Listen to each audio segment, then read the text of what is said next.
Hi everyone, and thanks so much for joining us this month for the July Soils Network of Knowledge webinar with Shihab. So I'd like to introduce this month's speaker, Dr. Shihab Uddin. Shihab is located at New South Wales DPI's Wagga Research Station, where he's a researcher. There, his work focuses on managing the physicochemical subsoil constraints for improving crop productivity in both dryland and irrigated systems of southeastern Australia, and he also studies fertiliser and nutrient management in cropping systems. Today, he's going to talk about improving wheat yields on sodic dispersive soils or in sodic dispersive soils. Thanks, Abby. Good morning, everyone. Today, as Abby mentioned, I'll be talking about improving wheat yields on sodic dispersive soils. This is a GIDC co-funded project covering major state of Australia and major grain belt of Australia.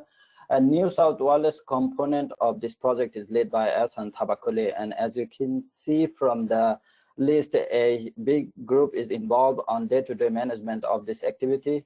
And thanks to all of them, because of their hard work, this vast work has been capable, was manageable.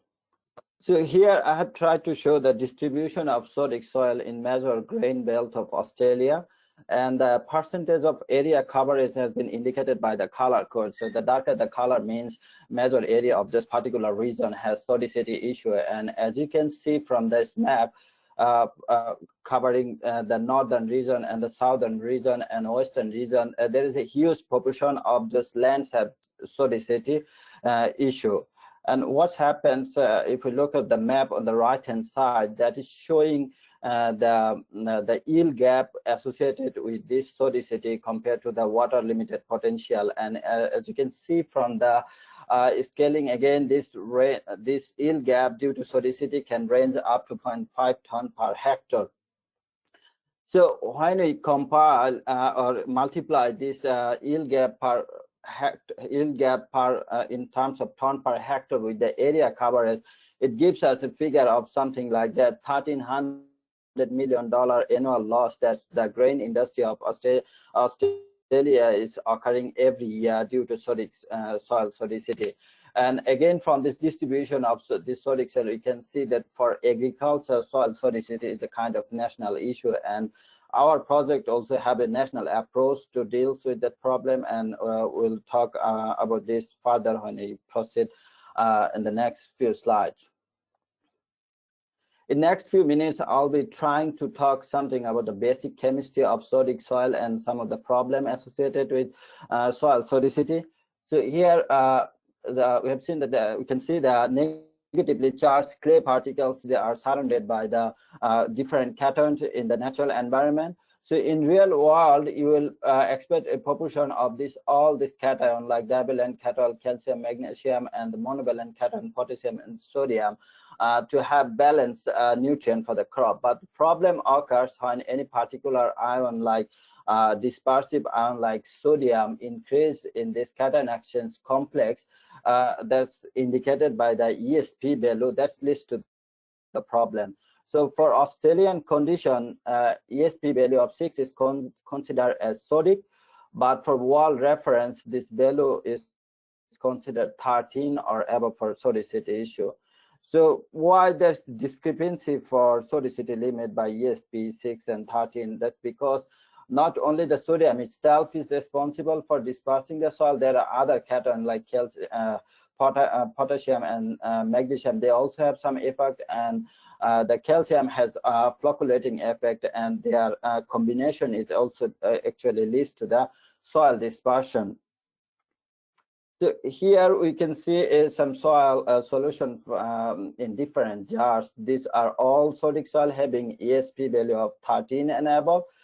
But if we look at the level of their dispersion, we can see obviously that this jar has the solution is quite transparent. That means the soil here is less dispersive than the others, but they have a quite similar range of sodicity level collected from different regions of Australia. and that's explained why the net what other factors is contributing this dispersion, and the concept of net dispersive charge that gives actually the indication of whether the soil will be really dispersive or flocculative, and it's been calculated by the difference between dispersive charge and the flocculating charge. And there is the simple equation how this charge is being calculated. And the net dispersive charge, if it becomes 0 or positive, then the soil becomes dispersive. As you can see, it's higher than when it's 0 or positive, is higher than the flocculating charge, and that leads to the soil dispersion. So nowadays we can actually directly quantify the dispersiveness of the soil, like how dispersive the soil is, by using the turbidity meter and using divalent cation like calcium, as we have mentioned earlier, that it has a flocculating capability. As you can see from this value here, it has very high flocculating capability. So using calcium in the form of calcium chloride or gypsum can increase the flocculating capability and reduce the dispersibility. That has been shown here. Using different rate of calcium chloride makes the soil from very dispersive to the transparent solution like flocculating. And here's the corresponding turbidity meter reading for this solution, showing how the turbidity is being reduced with the increase of the calcium chloride for two different soil that we have collected from Rand and Grogan.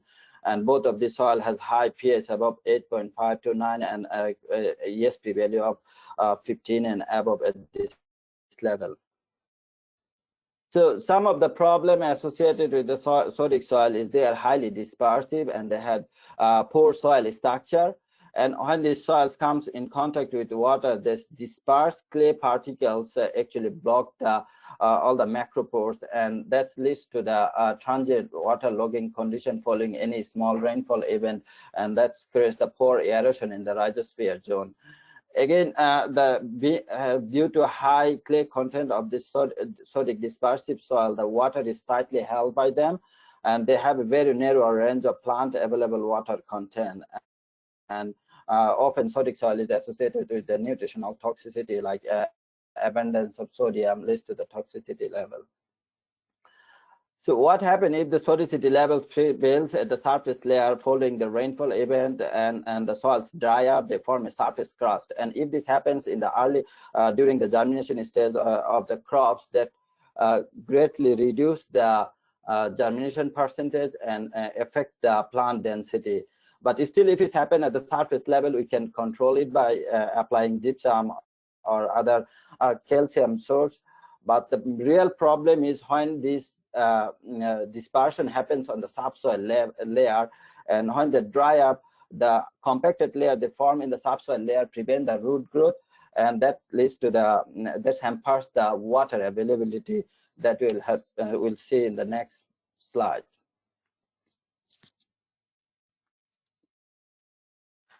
So here, this slide is showing the water content at the plant lower limit and upper limit. So this is the lower limit and the upper limit. And what does it mean?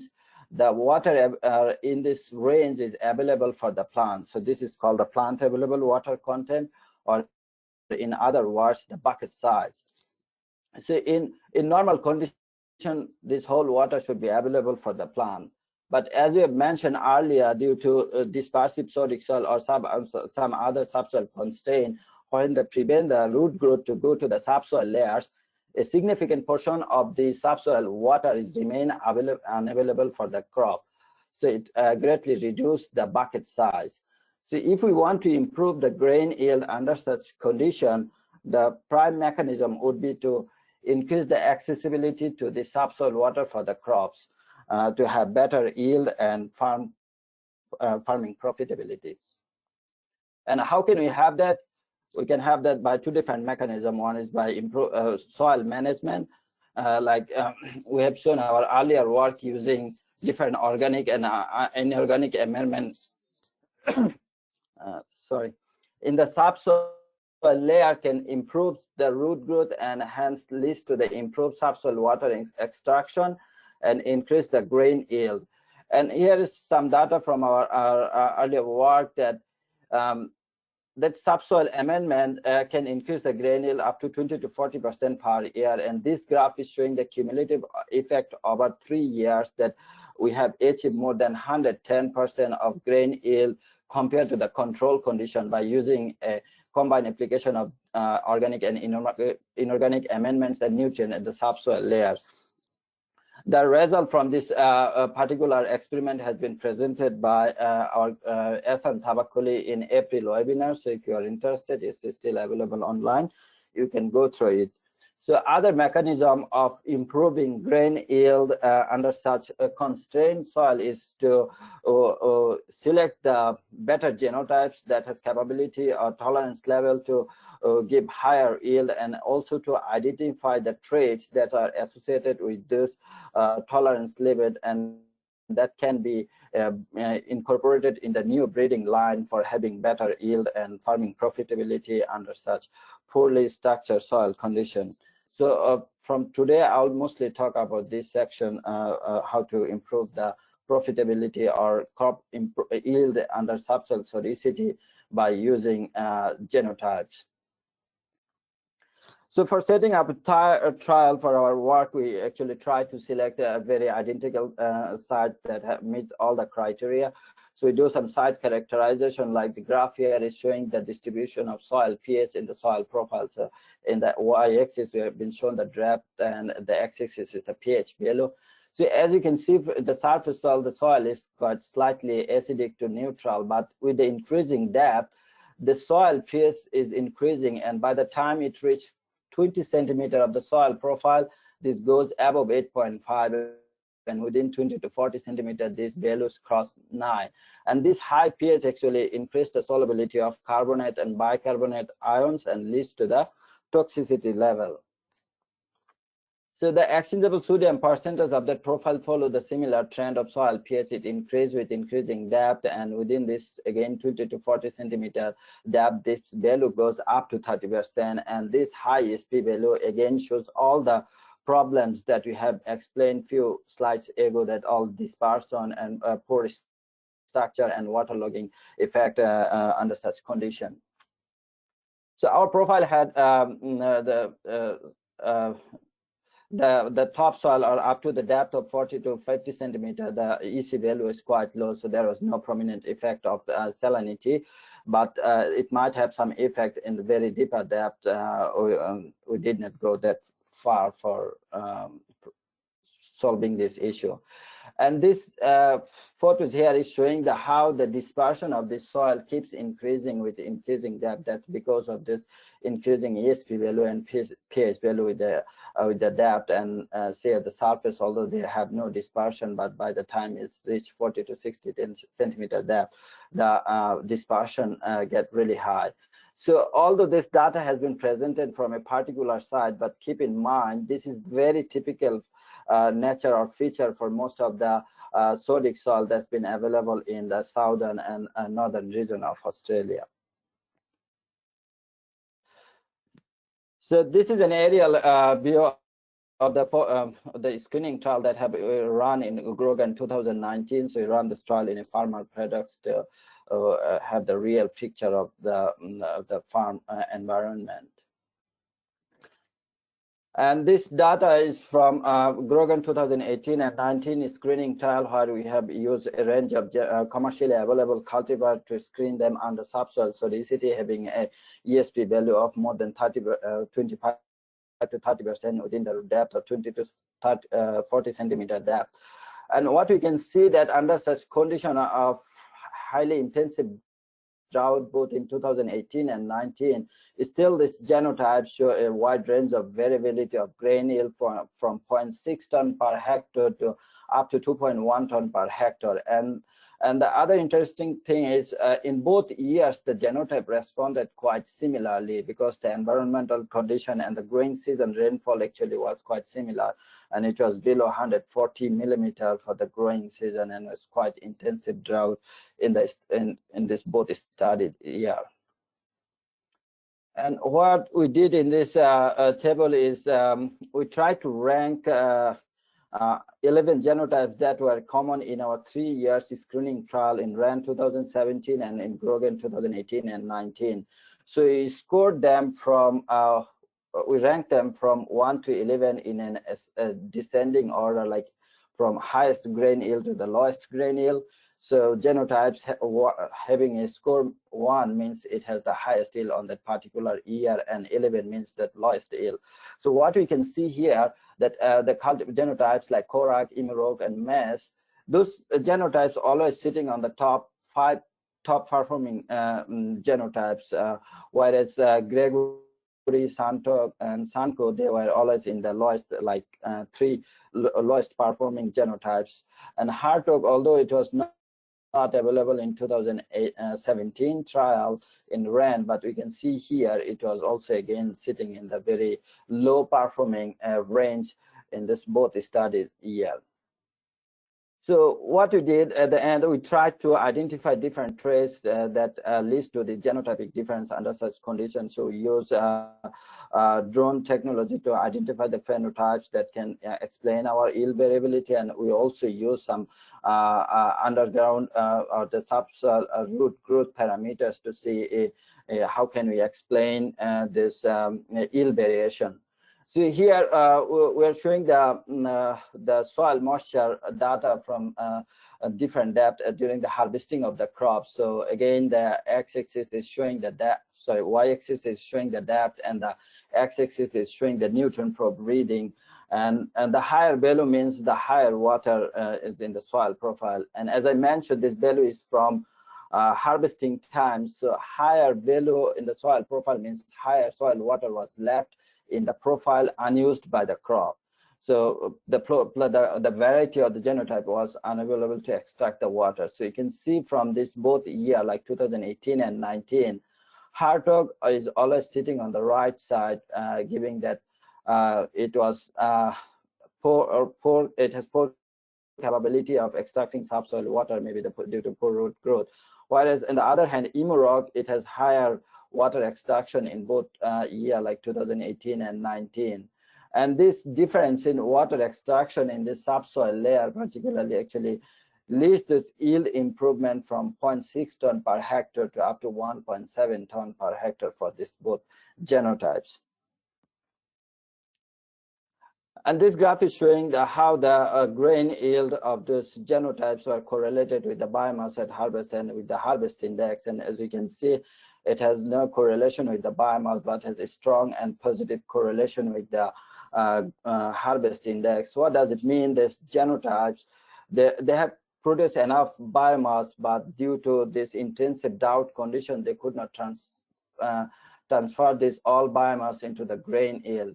But whoever the genotypes were capable of extracting subsoil water, they maintain this transformation process of biomass to the grain yield and maintain higher harvest index, and leads to the higher yield of 2.1 ton per hectare under such poor growing condition. So as we although we are talking about the dryland agriculture, but in the introductory part of my presentation, I had mentioned that due to poor hydraulic conductivity, the dispersive sodic soils leads to waterlogging condition following any small rainfall event. So as a part of this project, we also try to see how different existing genotypes will respond under such waterlogging condition. And here we did run a simple imbibition test where seeds were soaked in water for 4 days, and they were and their germination capability test after 5 days. So in total 9 days. So as you can see, like this breeding line here, after 9 days of soaking and putting them for germination, they have produced a good root and shoot here, whereas other genotypes like X, they were very susceptible under such waterlogged condition, and they were suffering from producing root and shoot, or having better germination. So there's 51 genotypes were ranked based on their germination capability, and you can see their range is from 0 to up to 90%. So these genotypes were categorized like those who are sitting in this side as sensitive, and the genotypes that sit on the right-hand side, so it's higher germination capability as the tolerant to waterlogging. And this genotype classification that we have done here from the seed imbibition technique has been used in New South Wales waterlogging trial that we have run in 2018 and 19.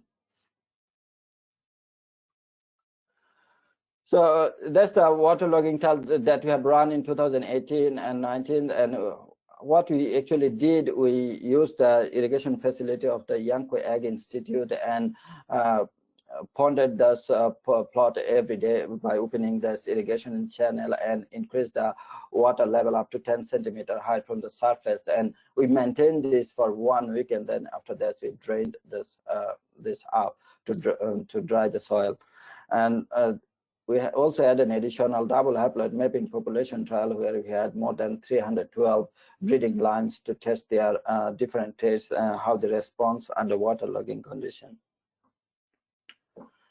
So this granular data is showing the effect of 1 week ponding or waterlogging under field condition, how they affect the granule.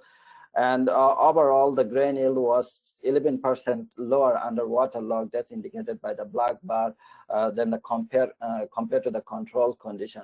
But if we look at the genotypic variability, we can see the different genotypes that, like Bremer here, that has up to 26% yield penalty under waterlogged condition compared to the control.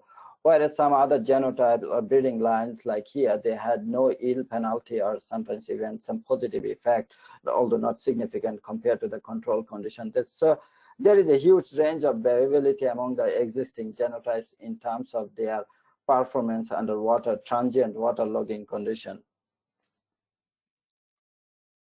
So in this table, we try to rank our yield that we have observed from the field condition from low to high under waterlogged condition. All those genotypes were ranked accordingly.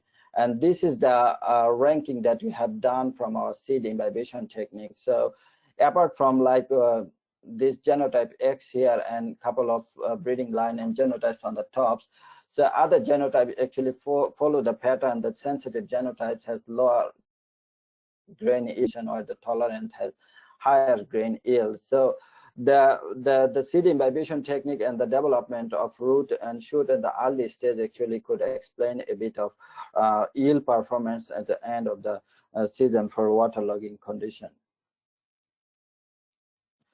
So as I mentioned earlier in the introduction part, our project has a national approach. So we covered those genotype screening trial in major grain belt of Australia, covering Queensland, New South Wales, South Australia, Victoria, and Western Australia. And this graph is here is showing how different genotypes has responded in different environmental conditions. So you see, even in each particular growing condition, that has a huge range of variability within those genotypes. They have shown quite variability in terms of grain yield in different growing conditions. This heat map on the right-hand side is showing the correlation of genotype and environmental effect on grain yield. And this value is ranged from +1, which means they were highly correlated, and -1, they strongly correlated, but in opposite direction. And the dark lighter color means there was no correlation and they are not associated. So what we can see roughly from this graph here, that most of the genotypes in South Australia, Victoria, and Western Australia, they were quite shown the similar trend in those environment. But those genotypes, the same genotypes in Queensland area, they did not show such a strong or the similar pattern of the other regions. So there were some strong environmental effect as well, how the genotype responded to their grain yield in different conditions.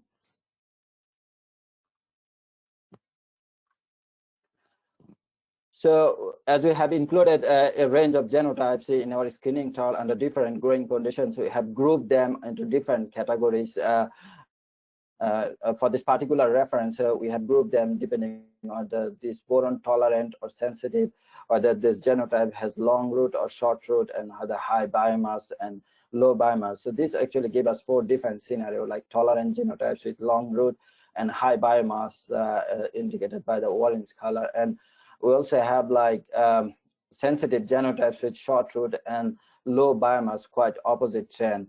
And this graph is actually showing how this trait, selecting this trait under different growing condition, where the farm yield is ranged from 0.5 ton per hectare to up to 5 ton per hectare, how they perform under different growing condition, and whether the selecting this specific trait has any advantage over such environments. So what you can see from here is the very poor or the low yielding environment, like where the yield is 0.5 ton to up to 2 ton per hectare. They are selecting some specific trait like tolerant trait and a long root biomass, and a long root and high biomass actually gives some advantage over the sensitive and short root and low biomass. But as we move towards the high yielding environment, where the yield is like 3 ton to 5 ton per hectare, this selecting any specific trait actually doesn't have much contribution in improving the grain yield as such as in the low yielding environment. So this map, this graph here is again showing the relative yield change that happens due to selecting any specific trait. So what you can see from here, this one-to-one line shows if any value falls here, they don't have, there is no effect or no benefit of selecting any specific trait. But if any value falls down there, means selecting any specific trait can give you lower yield, and any value falls above this one-to-one line, that using any specific trait will give you some yield advantage over other traits. So we have used 2 different data sets as indicated by the field symbol is for national variety trial data, and we have used our own data that has been generated from different site screening trials. So you can see again, selecting any specific trait like boron tolerance or short long root and biomass, they have some advantage under poor or low yielding environment where the site mean yield is less than 2 ton per hectare. And again, as you move forward with the high yielding environment, this advantage is disappeared. And other notable things here is the national variety trial has a higher difference or the yield advantage compared to our project data. That might be because of they have included bigger variety range or genotypic range that we had in our own trial. So this graph is showing how the water is efficiency in terms of kilogram of grain yield per hectare per millimeter of water used is affected by the toxicity of the soil, and particularly for the low yielding environment where the site mean yield is less than 2 ton per hectare. And again, we can see from this graph here, like as the x-axis is showing the ESP value. So increasing exchangeable sodium percentage or increasing pH in the subsoil layer actually drastically reduce the water use efficiency. That's because of their poor yield performance under such conditions. So it also reduced the water use efficiency overall. So yeah, that's the summary of my whole presentation. Is what we have seen, that there is some regional differences in performance of genotypes, and the value of selecting any specific trait is greater under low yielding environment compared to the high yielding environment. And the soil toxicity level also affect the water use efficiency and the tolerance level of the crops, and the intrinsic seedling root trace or the early stage root growth, root and shoot growth can also explain the yield variability that can observe under different constraint conditions. For us, like in particular example was for the waterlogging condition. And some genotypes that we have used in our trial, like maize, korak, and septa, they have consistently shown better yield under very low yielding environment where the site mean yield was less than 2 ton per hectare over other genotypes in 3-year consecutive trials. And what we have also seen from our data is that was attributed to the better subsoil water extraction and the capability of the genotypes to maintain higher harvest index, to maintain higher yield compared to the other genotypes. So I'd like to acknowledge the funding bodies for their generous support in our project activities, and all the technical officers based in Wagga Wagga Ag Institute, and Julian Taylor from University of Adelaide for his help in designing the trial, and some other technical officer from Yanko Ag Institute for day-to-day management of the project. And thank you all for your patience and hearing. Thank you, Shihab. That was great. And I'll just draw people's attention to the information on the slide that you should be able to see now. Shihab mentioned that the work that he's just talked about was part of a larger project that Ehsan has already talked about in some previous SNOC webinars. So there's 2 ways you can access them: via the New South Wales DPI Agriculture YouTube channel, or there's unedited versions in the go-to stage.